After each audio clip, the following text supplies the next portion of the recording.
চলিতে আর বলিতে নিতাই গৌর হরি বল। পথ চলিতে আর বলিতে, পথ চলিতে আর বলিতে, সম্মুখে আধার রাত্রি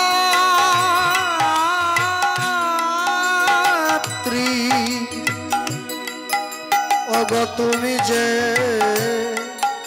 পথযাত্রী।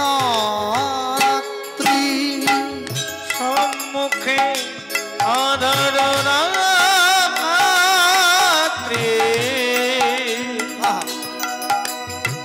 ওগো তুমি যে পথযাত্রী। সম্মুখে আধার রাত্রি ওগো তুমি যে পথযাত্রী। আজকে কীর্তন রাস হয়ে গেলে এই আসনে যারা বসে আছে, একজন কেউ ভালো কাপড় পরে শুদ্ধ বস্ত্র পরে এই যে ভক্তরা বসে আছে, এই ভক্তদের চরণের ধুলিটা এক জায়গায় করবে, ছোট্ট পরিষ্কার কৌটোর মধ্যে ভরে রাখবে। যখন পৃথিবী থেকে চলে যাবে এই ভক্তের চরণ ধুলি তার বদনে দেবে, গঙ্গার জল দেবে, তার ঈশ্বর চরণ প্রাপ্তি হবে। আর আজকে কীর্তন হলে তোমরা কম করে 3 দিন বাড়ির লোক সম্পূর্ণ নিরামিষ থাকবে, তবে হরিনামের ফল পাবে, না হলে পাবে না। সম্মুখে আধার রাত্রি ওগো তুমি যে পথযাত্রী। আস্তে, হ্যাঁ আমি কি একাই চেঁচাবো? ও একটু বাজাক, এসছে পয়সা নেবে তো।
সম্মুখে আধার রাত্রি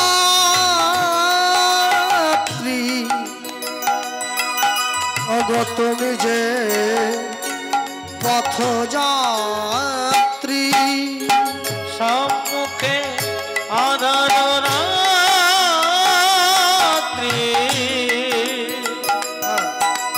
ওগো তুমি যে পথযাত্রী। কথা বলিতে তাহার নাম, পথে চলিতে তার নাম, প্রভু বিপদে তার নাম।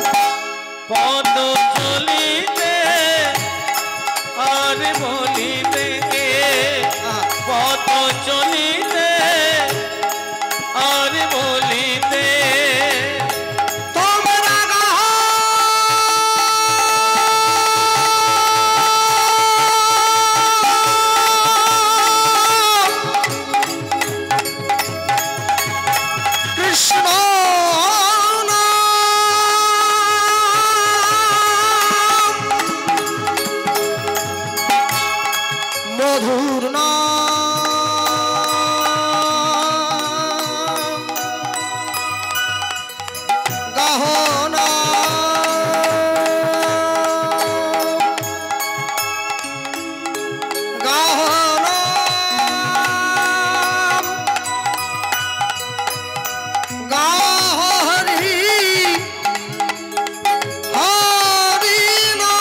ভিক্ষার ঝুলিটা মাথায় নিয়ে তাড়াহুড়ো করে বাড়ির দিকে পা বাড়াচ্ছে।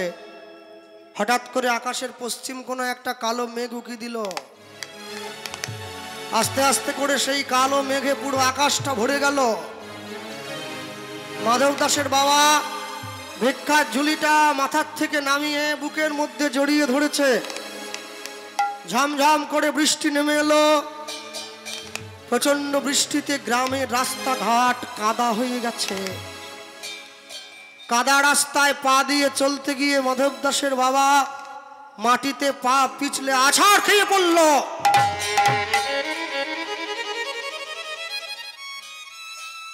যা ভিক্ষা পেয়েছিল হাত থেকে ছিটকে গিয়ে বৃষ্টির জলে কাদায় সব মিশে গেল। শূন্য পুটুলিটা বুকের মধ্যে নিয়ে জড়িয়ে ধরে বসে কাঁদছে। ভগবানকে বলছে, প্রভু তুমি যদি আমার থেকে কেড়েই নেবে তাহলে দিলে কেন? দিয়ে মন দিয়ে ধন, কেড়ে নিতে সময় লাগে কতক্ষণ? অর্জুন, যা হয়েছে তা ভালো হয়েছে গো, যা হবে তা ভালো হবে। আজ তোমার যা আছে কাল তা অন্য কারো হবে। তুমি কি কিছু সৃষ্টি করেছিলে যা নষ্ট হয়ে গেছে? তুমি যা নিয়েছো এখান থেকে নিয়েছো, যা দেবে এখানে দেবে। পরিবর্তনই সংসারের নিয়ম। চিরদিন কাহারও সমান নাহি যায়। আজকে যে রাজা ধীরাজ, কাল সে ভিক্ষা চায়। শূন্য পুটুলিটা নিয়ে বসে আছে। ভগবান পরীক্ষার বোঝাটা বাড়িয়ে দিচ্ছে। যে ছেলেটা কোনোদিন মায়ের কাছে গিয়ে খাওয়ার জন্য বায়না করেনি, আজকে সেই ছেলেটা গিয়ে মায়ের আঁচলটা টান দিয়ে ধরেছে। মা, আমার বড্ড খিদে পেয়েছে, একটু খেতে দাও না। মাধু, তোর বাবা তো ভিক্ষা করে আসেনি বাবা, তোর বাবা ভিক্ষা করে এলেই আমি তোকে খেতে দেব, একটু অপেক্ষা কর। আচ্ছা, যে করে আমার আশ আমি করি তার সর্বনাশ। বাচ্চাগুলো তো বড্ড বিরক্ত করে।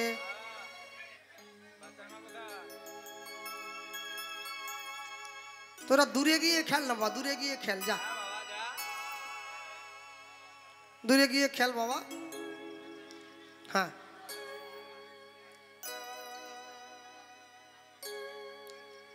যে করে আমার আশ আমি করি তার সর্বনাশ।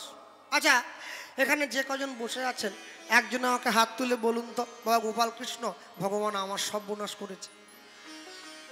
আচ্ছা, কেউ? কারো সর্বনাশ? তাহলে আমরা বলি কেন? লোকে বলছে, আমিও বললাম।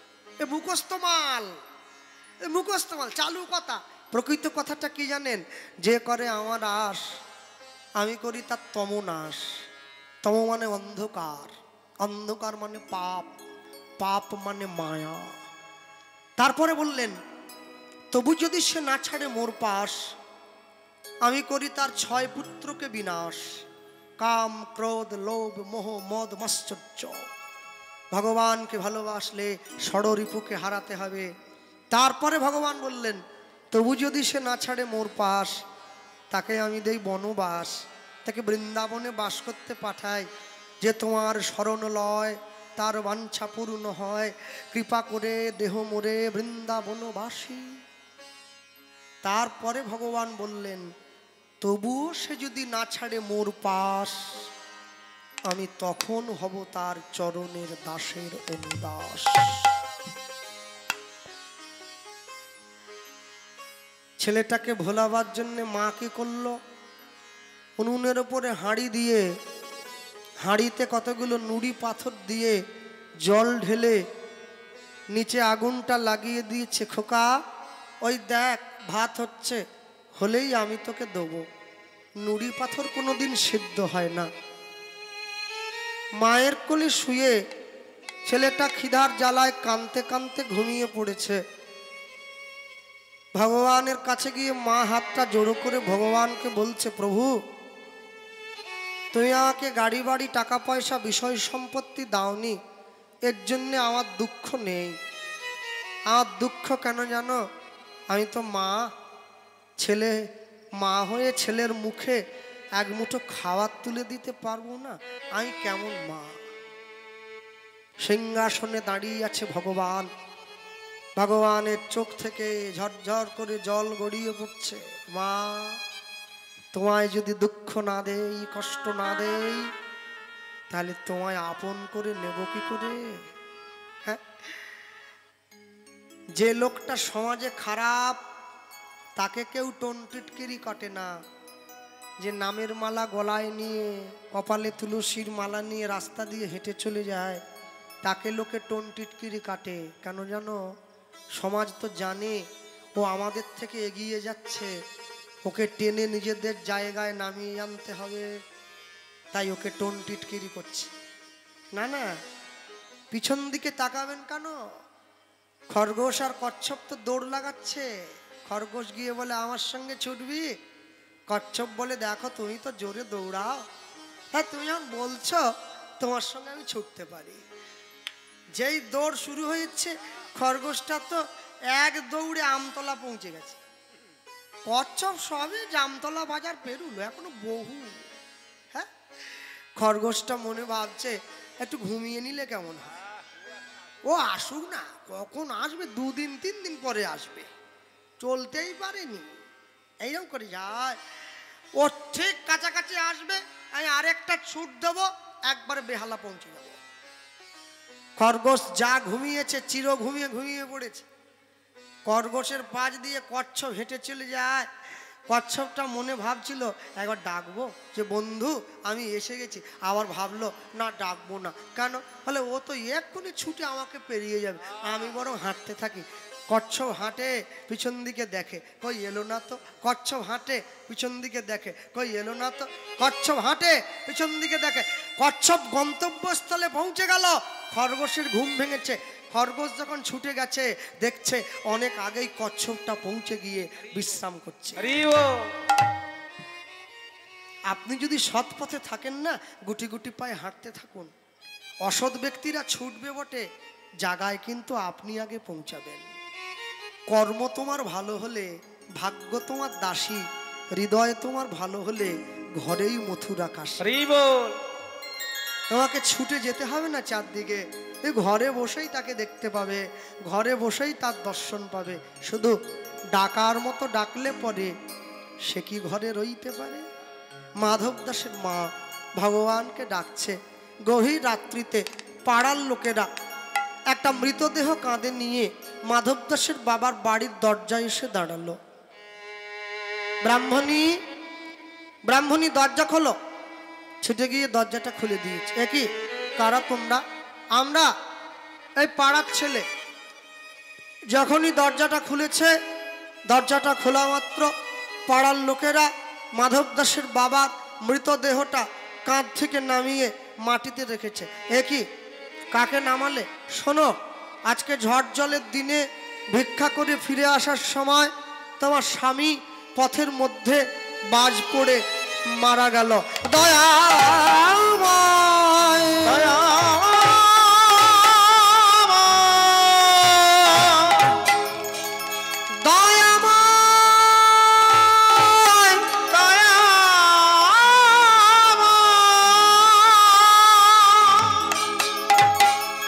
ছুটে গিয়ে ভগবানের মন্দিরে আছাড় খেয়ে পড়েছে। আমি কোনোদিন তোমায় দুঃখ দেই নাই, আমি কোনোদিন তোমায় কষ্ট দেই নাই, আমি কোনোদিন তোমায় যন্ত্রণা দেই নাই, তবে কেন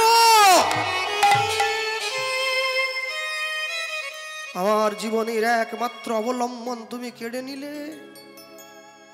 কে আমায় আশ্রয় দেবে? কে আমায় বস্ত্র দেবে? কে আমায় বাসস্থান? ভগবান। মা, তোমার থেকে যদি তোমার স্বামীকে আলাদা করে না দেই, তোমাকে নিজের করে নেব কি করে? ভাবছো বসে চলবে কিসে? তুমি ভাববার কে? তোমার ভাবনা যিনি ভাবছেন, তুমি ভাবো তাকে। নিজের ছেলের মুখে দুমুঠো খাবার তুলে দেওয়ার জন্যে মা জমিদারের বাড়িতে কাজ নিয়েছে, ভগবানের মন্দির পরিষ্কারের দায়িত্ব নিয়েছে, সারাদিনের সব কাজ করে, সন্ধ্যের পরে আঁচলটা পেতে মন্দিরের বাইরে দাঁড়ায়। জমিদার মশাই দুটো করে আটার রুটি মায়ের আঁচলে ছুঁড়ে দেয়। মা ঘরে এসে একটা রুটি নিজের ছেলেকে খাওয়ায়, একটা রুটি নিজে খায়। ভগবানকে বলে, প্রভু তুমি আমায় দুঃখ দাও, তুমি আমায় কষ্ট দাও, কেন জানো? দুঃখ পেলেই আমি তোমায় মনে রাখবো, সুখ পেলে তো আমি তোমায় ভুলে যাব। আমায় যত দুঃখ দেবে দাও, কৃপা করো দয়াময়, কৃপা করো দয়াময়। আমার যত দুঃখ তুমি দেবে দাও, কৃপা করো দয়াময়, কৃপা করো দয়াময়। আমায় যত দুঃখ দেবে দাও, কৃপা করো দয়াময়, কৃপা করো দয়াময়। আমার যত দুঃখ তুমি দেবে দাও, কৃপা করো দয়াময়, কৃপা করো দয়াময়। সহিতে পারি না এই সংসার যাতনা, একবার তুমি করো গো করুণা,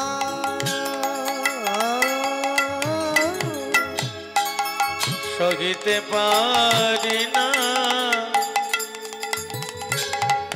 সংসার যন্ত্রণা, একবার তুমি করো করুণা, করুণা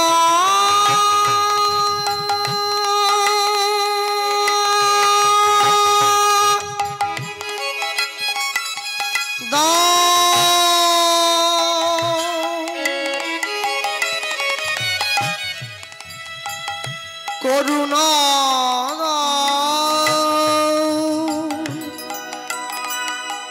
করুণা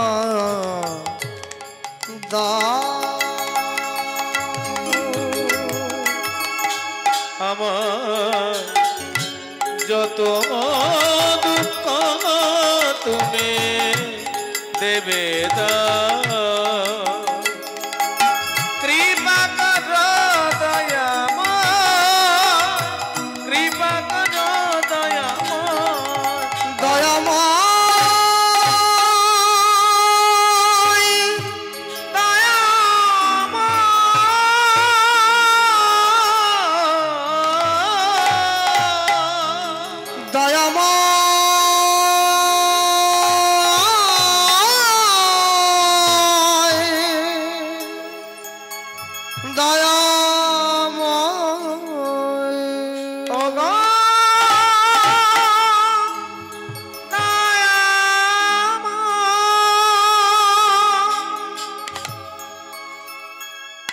ভগবানের মন্দিরে ভগবানকে সাজিয়ে জমিদারের সামনে গিয়ে আঁচলটা পেতে দিয়েছে।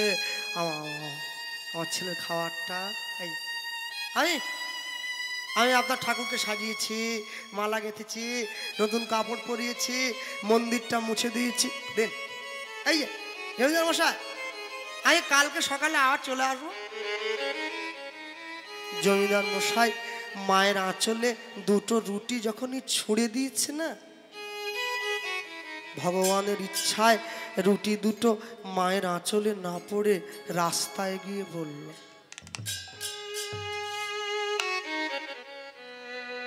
কুকুর দাঁড়িয়েছিল, দুটো রুটি ছুটে করে মুখে করে তুলে নিয়েছে। মা কেঁদে উঠলো, ছুটে গিয়ে কুকুরটার সামনে দাঁড়িয়ে বলছে, তুমি একটা রুটি নাও, একটা আমার দাও। আমার ঘরে ছোট একটা ছেলে আছে, আমি ঘরের দরজাটা খুললে আমার ছেলেটা এসে আমার কাছে খাওয়ার চাইবে। অবলা জীব মায়ের কথাটা বোঝেনি, দুটো রুটি মুখে করে নিয়ে পালিয়ে গেছে ছুটে। অনেকক্ষণ পরে মা যখন ঘরে এসে দরজাটা খুলেছে, ছোট্ট ছেলেটা ছুটে এসে মায়ের আঁচলটা টেনে ধরেছে। মা, মা আমার খাবার এনেছ? মা, মাধু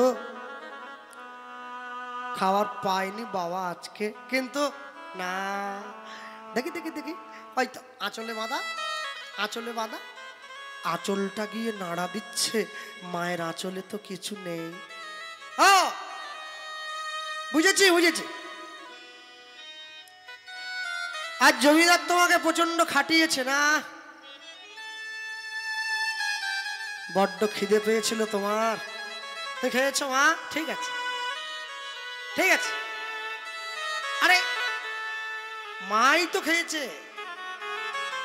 শোনো, আজকের দিনটা জল খেয়ে ঘুমিয়ে পড়ি, কালকে সকাল থেকে তুমি আমায় খাবার দিও। মা মনে মনে ভাবছে, আমি মা হয়ে ছেলের মুখে তুমি খাবার তুলে দিতে পারলাম না, আজকে আমার ছেলেটা ঘুমিয়ে পড়লে আমি গঙ্গার জলে ঝাঁপ দিয়ে প্রাণ বিসর্জন দেব। ভগবানকে বলছে, প্রভু আমি আমার ছেলেটাকে তোমার চরণে রেখে দিয়ে গেলাম, তুমি ওকে দেখো, ও যেন পৃথিবীতে কখনো না খেয়ে না থাকে। তুমি ওকে আহার যোগাবে, তুমি ওকে দেখবে, তুমি ওর হাতটা ধরবে, তুমি ওকে মানুষ করবে। শোনো, আমি নেই তো কি হয়েছে, ওকে মানুষ করার দায়িত্ব আমি তোমার উপর দিয়ে গেলাম। মনে রাখবে, বাবা যদি না থাকে, মায়ের ক্ষমতা আছে 10টা ছেলেকে মানুষ করে দেয়। মা যদি না থাকে, বাবার ক্ষমতা নেই, একটা ছেলেকে ঠিক মতো মানুষ করে দেয়। মা দুটো ভূমিকা পালন করতে পারে। যতই যাও না মন্দির মসজিদ, যতই যাও না তীর্থস্থান, বাবা মাকে না বাসিলে ভালো পাবে না কোনোদিন ভগবান। আপনাদের এই সামনে খুব বড় একটা আসর হয়, জামতলা হরি আসর। আমরা এবছর গিয়েছি, আপনি ছিলেন সেখানে, আপনিও ছিলেন। অন্তত 10,000 5,000 ভক্ত কম করে, শুরু থেকে শেষ পর্যন্ত শুধু মাথাগুলো দেখা যায়। কীর্তনের শেষে আমি যখন আসর থেকে নেমেছি, কমিটির ছেলেরা আমাকে ঘিরে নিয়ে চলে যাচ্ছে বাসায়। আর একটু ছাড়ো, মানুষে আমার সঙ্গে দেখা করতে চাইছে। বলে, দাদা এই ভিড়ে আপনাকে ছেড়ে দিলে মানুষ আপনাকে দেখা করবে কি? আপনাকে ছিঁড়ে নিয়ে বাড়ি চলে যাবে।